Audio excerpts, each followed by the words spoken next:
Alrighty guys, I'm Aiden with 6Speed Media, and today we have a 2014 Ford Escape SE. And you might be asking, why reviewing a 7-year-old car when we are now in the next model generation of Ford Escapes and that they don't even use the engine in this car anymore, the interior in this car is outdated and everything like that. Well, this car is actually an amazing used car if you know how to bargain shop and if you get the right car with the right amount of miles with no accidents on them. They're pretty decent. Out there is a third, or I guess you could call it like, it's also a third generation, but that one is post facelift or post facelift. This one is pre facelift. As you can see, it's got the not so great looking Ford grille versus the other large one that Escape over there has. So yeah, let's get into this. The standard with the SE comes the 17-inch wheels. You also get the exposed dual exhausts, which those are not how big the exhaust pipes are. If you look under there, they're just exhaust tips that are welded on. You get a backup camera, which for 2014, those weren't standard, so that's pretty good. You get painted door handles for all the doors. You get painted mirror caps. These ones do not have the turn signals on them. The same kind of Ford Easy Fuel thing that they've been using for at least 10 years.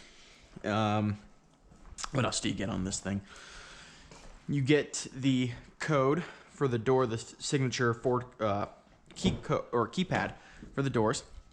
So nothing amazing on the outside. You get a nice pinstripe. This is can't remember the name of the color, but it's iconic silver is the name of the paint color on this car. Moving to the interior, we'll talk a little more about it later. I want to get to the engine, but moving to the interior, you do see more chrome bits that you get with the SE trim over the S. Popping the hood. This car has a 1.6 liter EcoBoost inline 4 that makes 173 horsepower and 184 pound-feet of torque, which is pretty shy of the 2 liter that this could come with if you spec'd it out with the all-wheel drive, which had 240 horsepower and 270 pound-feet of torque. So this is the engine, classic EcoBoost cover, pretty standard stuff for Ford. Not anything special. As you see right here, you can read all the engine specifications. You could get this with a 2.5 liter naturally aspirated. I only think those were available on the S, just like the S trims for the second facelift of this. You could also get the 2.5 liter. So yes, this one is the 1.6, and the fully upgraded version has the 2 liter. They got rid of the 1.6 liter when they facelifted this generation of Escape. You don't get LED headlamps on this car. It's basically the same kind of headlight setup as the facelift had. Not LEDs, just halogen lights with turn signals on the side. You have your fog lights down here. And a nice chrome bit right here that tries to resemble a fake vent. Key's pretty standard for Ford. This one's a little washed off because this car's used.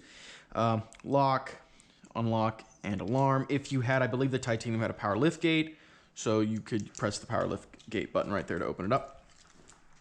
Standard halogen taillights, reverse lights, brake / turn signal.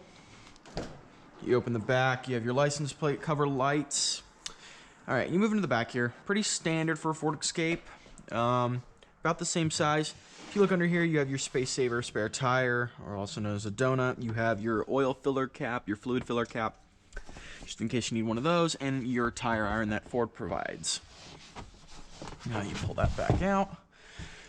Alrighty, and then you go in here, you have your fuse box, your one light, just in case you ever need a light. I know some higher end trim levels on this car, you get a 12-volt socket in the back, just not this one. So pretty good sizable space if you're just, if you need an SUV or a crossover that has a decent amount of space without being, you know, too ridiculous. Go ahead and shut that. We can move on to the interior now. This car comes with Sirius XM, satellite radio. Since it's the SE, the driver's seat is powered. You have lumbar, backrest, and seat up forward and back. Moving in, it's the very old Ford interior. Good thing they facelifted this car in 2015. This look was only around for about 2 years, 2013 and 2014. 2015, they completely changed it to compete with the Hyundai Santa Fe, the Mazda MX-5, and everything like that. You have, if we go ahead and start the car, you get a nice turbocharged startup sound. You have manual windows for the 3 right here. Then your driver windows automatic down and automatic up. Lock, unlock, standard stuff. You have single zone climate control in this car. You also have a lock button. I don't know what that... Ah, I see, right there. So in the new models, they have a little light on here that lights up, unlike this one. Standard Ford controls up here for anything that came from out of this era. You had your window defogger, AC buttons, and everything like that. 12-volt socket right there. Parking brake, it's not electronic, it's just a manual parking brake. You go into here, you have a USB, I believe that's a Type A line, and another 12-volt socket. And then you have this weird thing that Ford included that I have no idea what it does. I'm gonna put that back in there. So an interesting amount of storage space. Moving on to the back.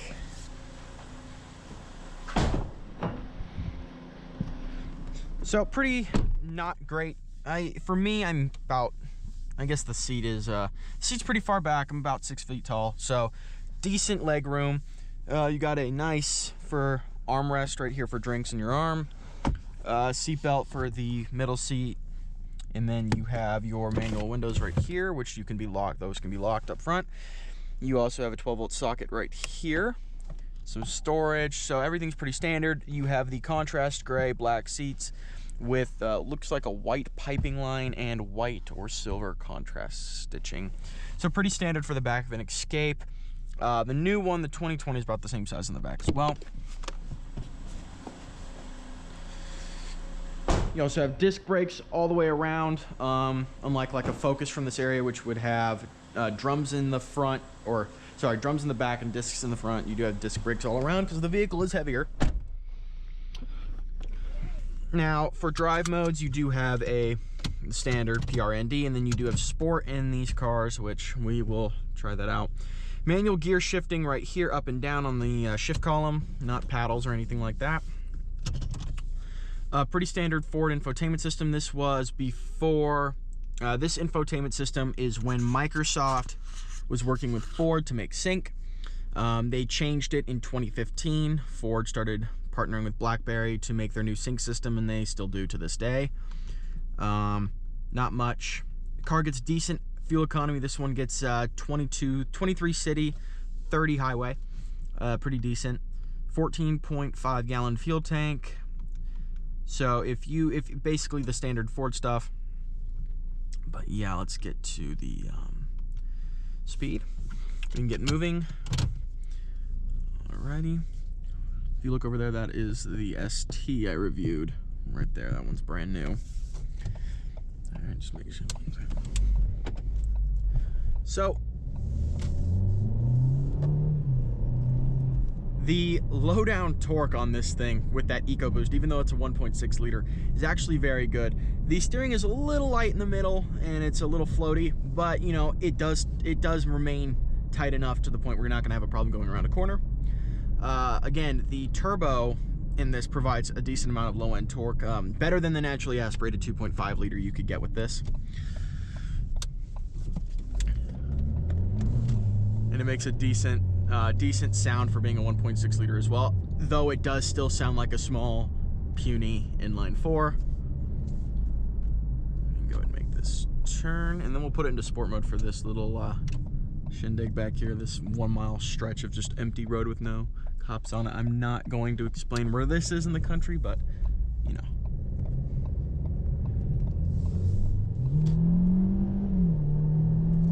Shifting is pretty good. It is a 6-speed torque converter automatic, and we're already at 60 miles an hour. That's pretty decent for an SUV at this time. I think the 0 to 60 is about 7.5 seconds, way better than the naturally aspirated 2.5 liter, which is about 9 seconds. This will get you there. It's got a little bit of oomph in it, but it's not much. You can drop it back into sport mode. It's enough to get you past someone on the highway, but you aren't racing anyone in this thing. Hopefully there's like a Mustang review coming, and there definitely will be a full-sized Bronco review coming. I know that they do have the press release models out for the Bronco, but they don't drive. So hopefully I can get hands on one of those from the Ford dealership I work with.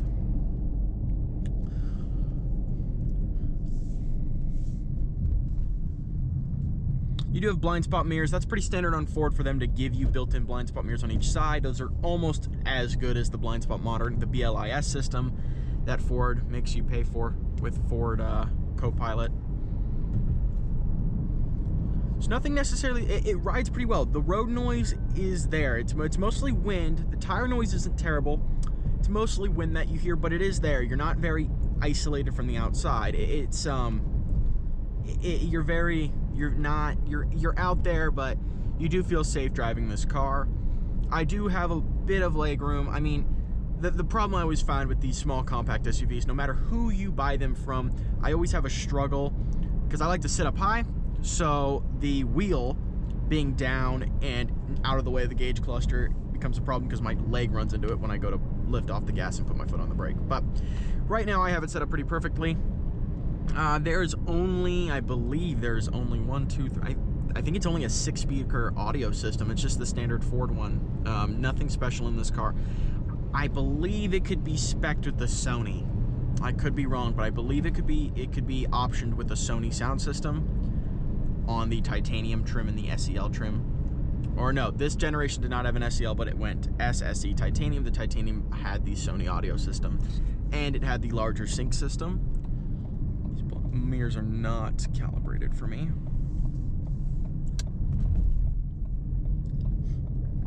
So again, even in drive, it's got a good amount of oomph. I wouldn't have an issue with this. It's not like you're driving like an EcoSport with a like a 1.5 liter inline 3, even though that's turbocharged. This tends to deliver enough power for anyone who doesn't care about being sporty, which is pretty decent for someone like a mom or anyone who doesn't care about sports cars. Personally, it's not enough for me. The 173 horsepower that comes on this engine and the 184 pound-feet of torque, that torque figure is achieved by the fact that the torque is that high. Now, the torque is not that high on the 2.5 liter. So that torque number is achieved by that EcoBoost engine. And if it wasn't, the 1.6 liter would be struggling for power. So good thing they decided to make this the EcoBoost. The 2 liter EcoBoost, again, makes a hell of a lot more power and a lot better, almost 100 more pound-feet of torque. And it's all-wheel drive. That way, they did plan on, wanting to drive through snow and everything, anything of that sort. Not off-roading by any chance. It never came in a 4-wheel drive variant, but the all-wheel drive allows you to, one, quicker 0 to 60, quicker speeding up on the highway, and being able to go through situations like snow or rain pretty decently without having to worry about your car sliding out from under you.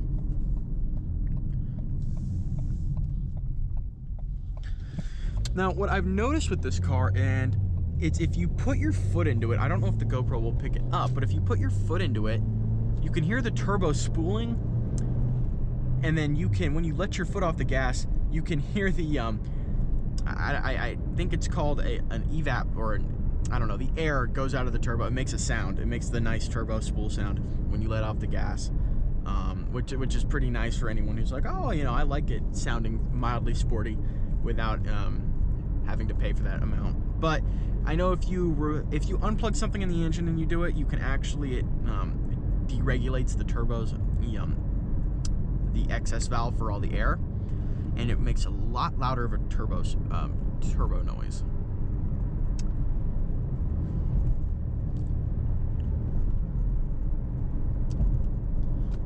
Coming up to our final turn, that was a Panamera. It's a car I'd like to be driving right now. So the MSRP of this car was just about $25,550. It was about $25,500 for the MSRP for this car. This car invoiced at $23,862, so about $2,000 under sticker, and it was sold used for about $11,999. So 50% of its value is lost over about 7 years, which is not that bad. It really isn't that bad of a it's not that bad of a depreciation loss, especially when it has 60,000 miles on it. Only half of your value is not terrible, but still, it has depreciated, and it's getting harder to find cars like this with a decent amount of miles on them and decent shape with no accidents, because young kids end up driving these, and they end up wrecking the cars because they don't know how to drive. So it is getting harder. I think Ford's facelift, what they did with the infotainment system, the center control stack, and the steering wheel and the gauges and everything, the exterior of the car, I think made the car look way better and a lot more modern, and that they had to do that so they could compete with the other brands, especially the Japanese brands and the South Korean brands like Mazda, Hyundai, and those brands were definitely beating this car out until the facelift happened, and the facelift completely turned around what Ford had. Pulling back in now. You just pull up, engage the parking brake, the brake sign comes on. Well, yeah, guys, thank you for watching. This has been the review of the 2014 Ford Escape SE, and I hope you guys all enjoyed the video, and I will see you in the next one.